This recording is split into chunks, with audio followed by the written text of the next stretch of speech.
So I traveled a couple hours away today to hook up with some guys at a place that's very different from where you might normally find me.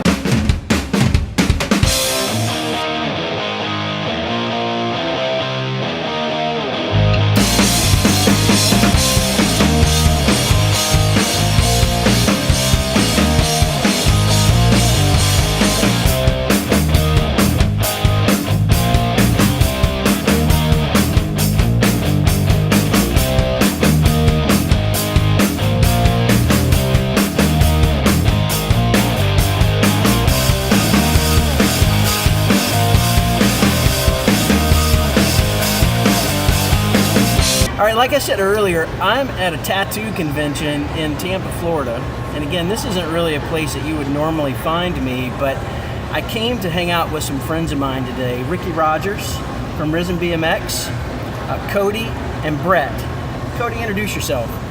Hi, my name's Cody Juarez. I am 29 years old and I was born and raised in Rogers, Arkansas. Brett Clark, I'm 33 years old. I'm out of Douglasville, Georgia. I've been riding for about 20 years. Now, I just saw these guys put on an incredible show, and instead of telling you about what Risen BMX does, I'm going to show you. Take a look at this.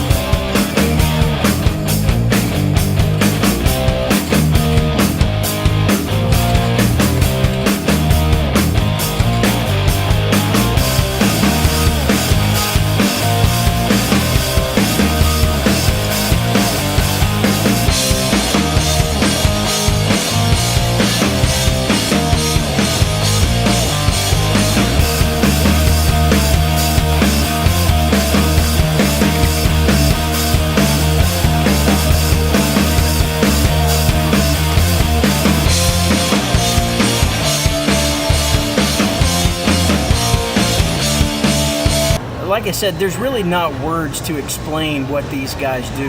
You really just have to experience it for yourself. Ricky, tell us a little bit about Risen BMX. Why did you start it? Basically, just because I love BMX and I've always rode BMX, and that's a part of my living. And I always rode for other teams. And I felt like it was, after years that went by, I felt like it was the right thing to do to start my own. Okay, now I asked you earlier, is this a business or is this a ministry? I would call it's a business, but I call it a passion of what I do that I love. And it's a job, but for me, it's not a job because I love riding my bike. Right on. And it's a mission too, right? You'd consider it a mission. Yep. And while in today's performance, they didn't share the gospel, it's not uncommon for you to have a performance where you share the gospel, right? It all depends on those shows. Some are different than others. There's it's mainly 50-50. We'll do half shows that have gospel, and then half shows like this one. Okay. Or it's just a big event. So Ricky and I met about 4 years ago while we were doing a Wisdom tour. I believe it was about 2013. And we met because of a common friend in Trevor Hyde. And at that time, Ricky, as I recall, you were riding with a ministry organization that Trevor was with called Enemy Opposition. Is that right? Yes. Okay. And how long did you ride with Enemy Opposition? 2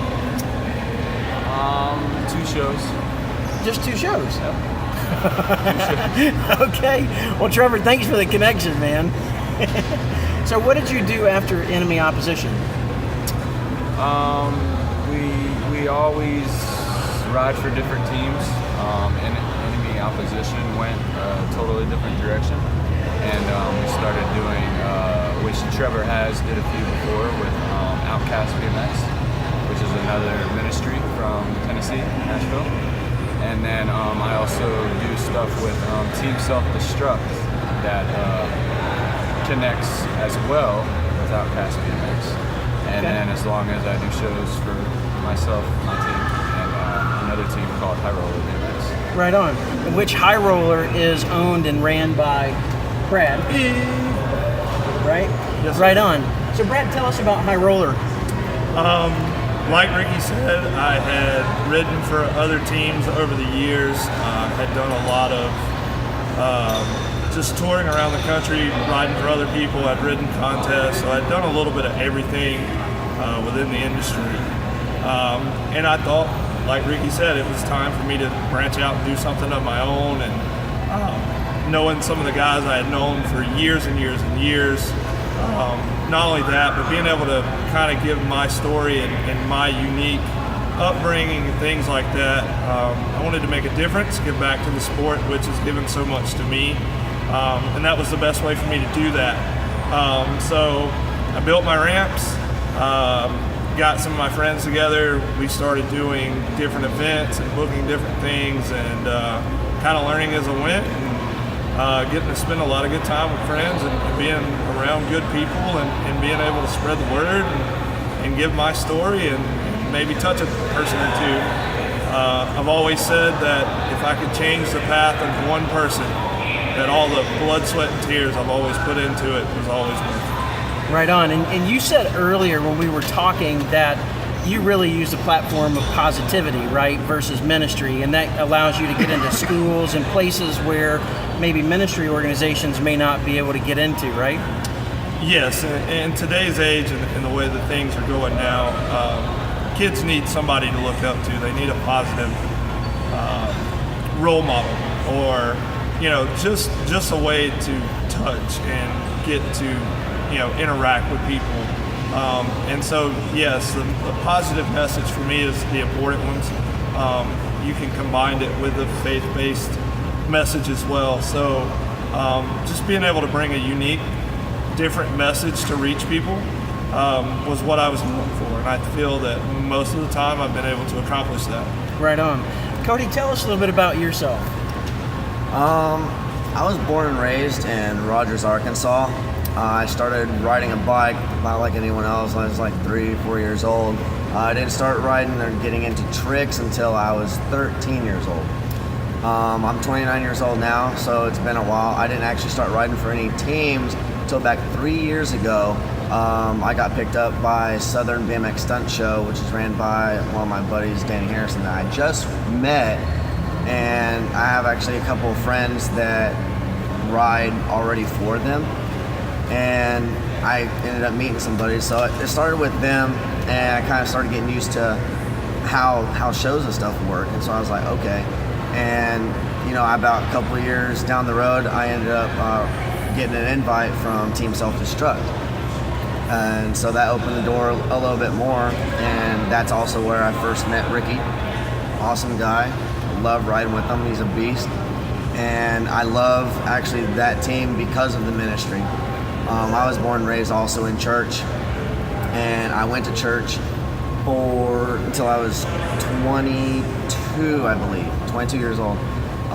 The reason I quit going was mostly because none of my friends went to church, so I ended up kind of getting out of it, not wanting to wake up early in the morning and then working through Wednesdays, so I just kind of got weaned out of it, not by any pressure or anything like that, just life in general.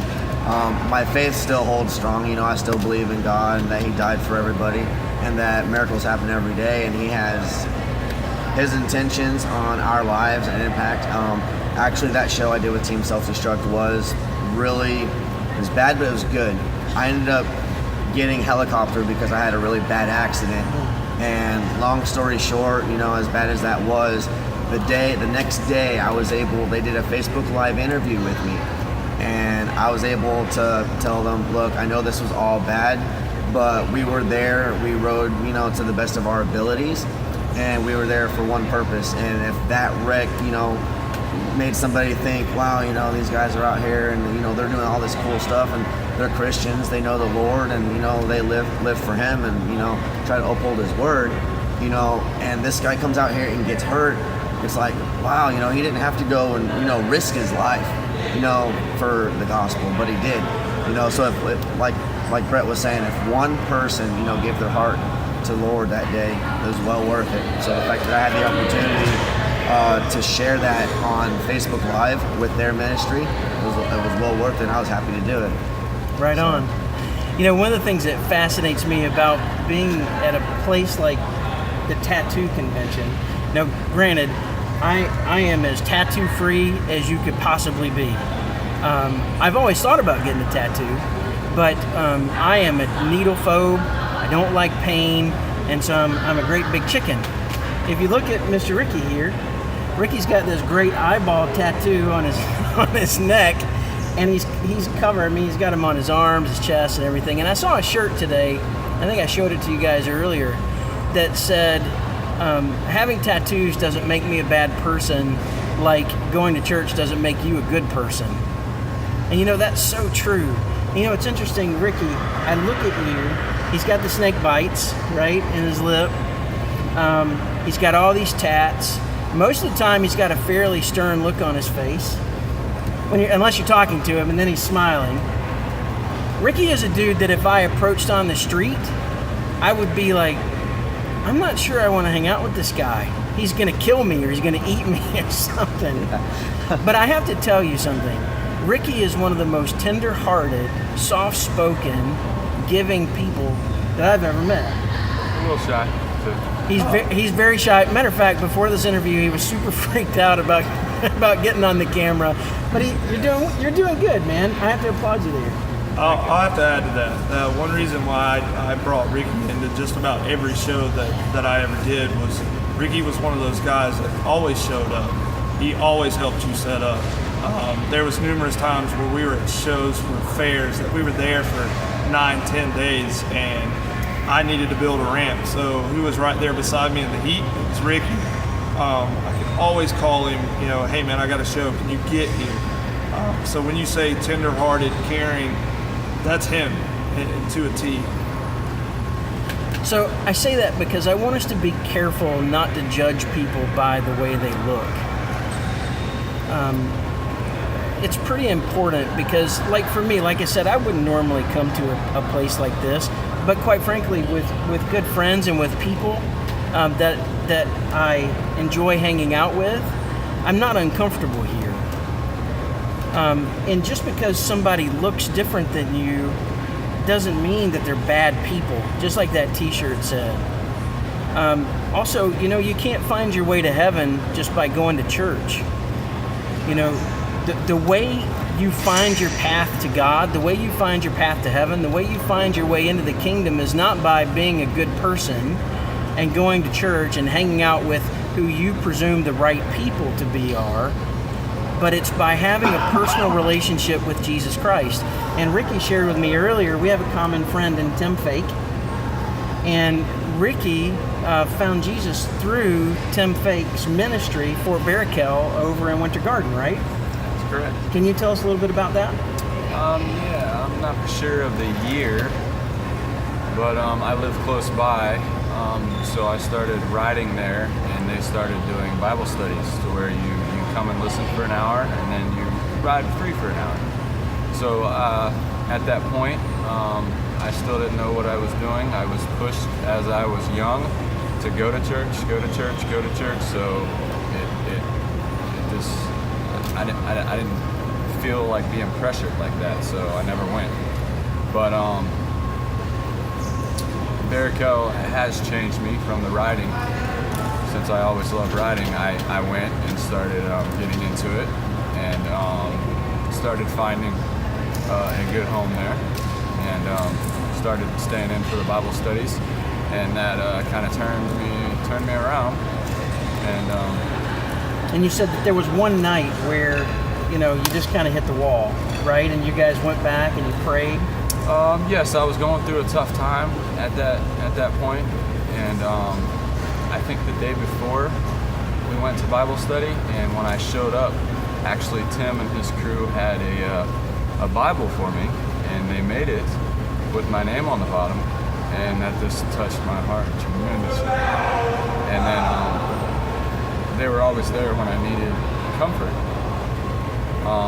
Which the next day was Bible study again, and I came and was going through some hard times, and we went in the back and they prayed for me, and that's pretty much when I went Christian. That's when you met Jesus. Yes. Right on, man. It's so awesome. I love these dudes, and I loved having the opportunity to come hang out with all these guys today. It was so much fun. I want to invite you to follow these guys on social media. I'm going to have their links below in the comments, so please check it out. These are all great guys. They would love to connect with you. If you're looking for any kind of a BMX outreach or a action sports outreach or something like that, even if it's not for ministry purposes, maybe you just want an organization to come and do something really cool at your school or something like that, hook up with these guys. Get with Risen, get with Outcast, get with Self-Destruct, get with High Roller. These guys would love to partner with you and serve you, and I can attest to the fact that they're all really good dudes. Thank you so much for taking the time to spend this few minutes with us today. I hope that it was worth it. I hope that there was something in our story or something that transpired in the midst of this particular message that touched you. I'd love to connect with you. Our Wisdom Skateboards team would love to connect with you. So please comment, please connect with us, subscribe. We would love to start a relationship with you. Thanks again. Take care. Bye.